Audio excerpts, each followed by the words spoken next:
We're going to briefly look at the dangers of electromagnetic waves. Before we do that, let's remind ourselves of the names of the 7 family members. So we start here with the long wavelengths: radio, then microwave, I'll do that to abbreviate it, then infrared, and then visible, then ultraviolet, then X-ray, and then gamma ray.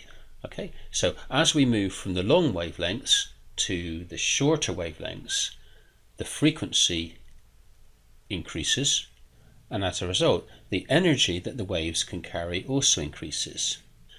And also something interesting happens, which is this, that the waves tend to become more like particles as we move from the radio to gamma rays. They are still waves, they are still electromagnetic waves, but we say that their particular nature increases.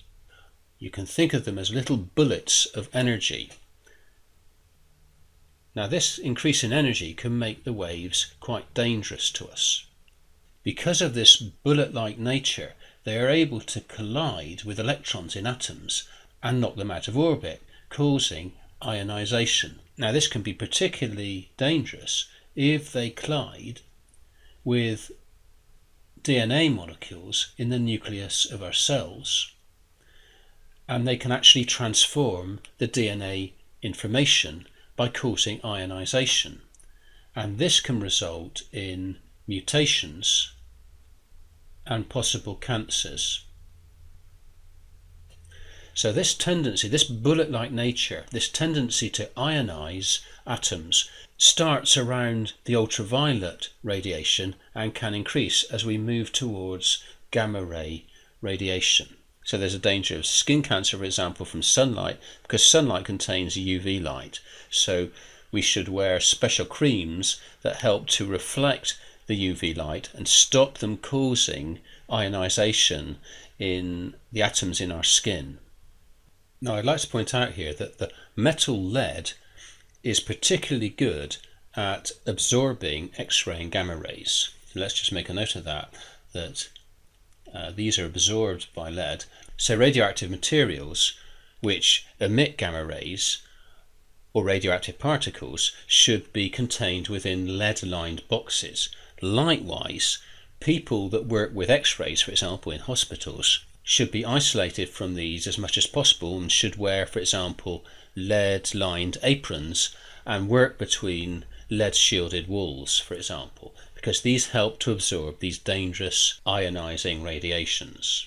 So what about other wavelengths? Well, as we go down this way, the energy that the waves carry is much less, and they behave less like a particle, so there's no danger of this ionization occurring down in this end of the spectrum. However, they can be dangerous in certain circumstances. For example, we know that microwaves, particularly the longer wavelength microwaves, are used in microwave ovens because this particular frequency of microwaves exactly corresponds to the natural frequency of the bonds that hold the water molecule together. So when the water molecules are exposed to this type of microwaves, energy is quickly transferred from the microwaves to the vibrations of the atoms in the molecule and rapidly causes the temperature of the water to increase.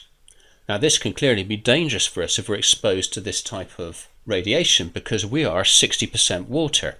So it's important that the microwave ovens contain special doors. You'll notice that they have a kind of mesh on them which helps to reflect the radiation and stop it from escaping. Otherwise it could cause serious damage to our body. Likewise, infrared radiation, which carries more energy than microwave radiation, can cause severe surface burns on our skin because these radiations also interact with the molecules in our skin and can cause them to heat up and therefore cause skin burns.